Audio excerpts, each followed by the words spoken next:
Olá pessoal, estamos aqui na quinta semana e última, onde a gente vai abordar a quinta competência. A quinta competência ela trata dos projetos, tanto a execução e o planejamento dos projetos.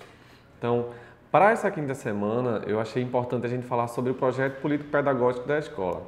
Por que o projeto político-pedagógico? Porque o projeto político-pedagógico é o documento que vai orientar todo o funcionamento dentro da escola. Então, todos os outros projetos menores que forem acontecendo no dia a dia da escola, eles têm que estar, certo, dentro do projeto político-pedagógico da escola. Então, primeira coisa para se construir o projeto político-pedagógico. Normalmente, a gente utiliza o início do ano, certo, um período que não tem aula, para juntar todos os segmentos escolares para a construção do projeto. Uma coisa que vale a pena dizer e deixar bem claro é que o projeto político-pedagógico ele só tem validade, certo, se ele for criado por todos os segmentos que fazem parte da escola.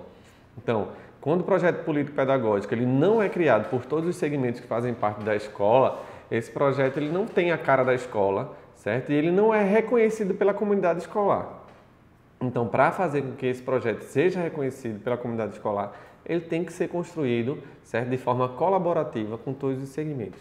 Então, para a gente criar um projeto político-pedagógico, atualmente ele não existe um modelo padrão que é utilizado por secretarias de educação ou por escolas, certo? Mas o modelo que é utilizado no projeto político-pedagógico é o modelo de um projeto normal. O que seria isso? A gente teria a parte da introdução, certo? Onde a gente ia falar um pouco da questão da identificação da escola, onde a escola está inserida, qual é o público que está dentro daquela escola, qual a faixa etária dos alunos que fazem parte daquela escola. Então, trazer uma identificação para a escola. Por quê? Porque a partir dessa identificação é que a gente vai poder construir projetos, certo? Direcionados ao meu público. Então, não adianta eu criar um projeto para um público do ensino médio, alunos adolescentes, se minha escola só cuida de alunos do ensino fundamental. Então, a gente primeiro faz essa identificação da escola para poder, assim, a gente colocar em prática o projeto político-pedagógico. Uma outra fase que a gente também observa nos projetos, na criação dos projetos, é a gente definir qual é a missão, certo, da nossa escola. Qual é o objetivo principal da nossa escola, certo? E dentro dessa missão é que a gente vai construir quais são os objetivos, quais são as metas dentro daquela escola. Uma coisa também muito importante é a gente identificar dentro da escola quais são os segmentos que estão presentes, quais são os funcionários que estão presentes, deixar bem delimitado essas funções, esses segmentos. Por quê? Porque quando a gente vai criar o projeto político-pedagógico da escola, a gente precisa que esse projeto, que essas pessoas, elas criem, certo, objetivos, que criem metas dentro de cada função, certo? Então, quando eu crio um projeto político-pedagógico, eu estou criando ele de forma bem abrangente, onde eu vou querer que meu corpo discente, meus alunos, se envolvam na criação desse projeto, criem metas, certo? Criem objetivos. Quero que meus professores se envolvam, quero que o pessoal da secretaria se envolva, quero que o pessoal da coordenação se envolva. Então, todos os segmentos vão ser envolvidos. O Grêmio Estudantil, o Conselho dos Pais e tudo. E dentro desse envolvimento vai ter a criação de metas e a criação de objetivos dentro desses segmentos. Outra coisa importante é a gente criar também prazos, né? Então, a gente vai cria um objetivo como a melhoria do rendimento escolar de uma turma que está apresentando um baixo rendimento. Então, a gente tem que estabelecer prazos, né? Tá, o primeiro bimestre, as provas das primeiras unidades, houve essa queda. Então, quando a gente vai criar o projeto, a gente tem que criar dizendo que no terceiro bimestre, por exemplo, a gente já houve uma melhoria de 80%, de 90% desse rendimento. Então, a gente sempre tem que criar o projeto, a gente tem que criar essas metas e a gente tem que criar prazos. Por que a gente precisa criar esses prazos?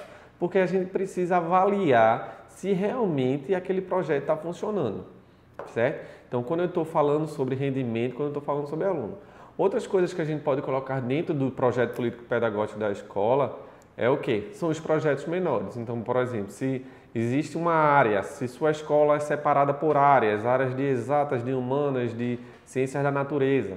Então, e essas áreas desenvolvem projetos dentro da escola, projetos específicos para essas áreas, tem que estar inserido dentro do projeto político-pedagógico. Por que tem que estar inserido dentro do projeto político-pedagógico? Porque a gente precisa, toda a comunidade escolar precisa saber que aquele projeto existe e quando ele vai ser aplicado. Por quê? Porque se a gente deixar cada área criando seus projetos, vai chegar uma hora em que toda a escola vai estar envolvida com projetos e a parte mais propedêutica, a parte mais onde a gente vai os assuntos, termina ficando em segundo plano. Então a gente precisa planejar os projetos, os pequenos projetos que tem dentro da escola, para fazer com que esses projetos eles não se coincidam em tempo, né? Eles não choquem, certo? Para fazer com que a escola ela não fique com muito projeto no mesmo período. Então o projeto político-pedagógico ele vai nortear, certo? O que a escola ela tem que seguir. Agora volto a falar e ressaltar. O projeto político-pedagógico, ele para ser efetivo, para ele ter a credibilidade, ele precisa ser construído por toda a comunidade. Porque se ele não for construído por toda a comunidade, vai ser mais um projeto que vai colocar dentro da gaveta, certo? E não vai ter respeito, não vai ter funcionalidade nenhuma para ser utilizado dentro da escola, né? Então, assim, eu espero que essas pequenas contribuições que eu fiz para a questão de projetos possam ter contribuído, né, para a criação do projeto de vocês, né? Então, qualquer dúvida, a gente vai ter o caderno que vocês podem acessar, onde está um pouco mais detalhado essas informações dos projetos e espero que a gente continue, né, com esses projetos dentro da nossa escola. Bem, pessoal, chegamos ao final dessa quinta semana, certo? Espero que essas 5 semanas que nós passamos juntos tenham contribuído para todo o crescimento profissional de vocês, que essas 5 semanas tenham contribuído também de forma prática na aplicação, certo? No dia a dia de vocês, né? E com essa quinta semana a gente encerra essa disciplina de gestão escolar. Também espero que essa disciplina contribua também para as próximas disciplinas que vocês vão ter nos módulos que estão por vir, certo? Então, boa sorte a todos e nos vemos na próxima.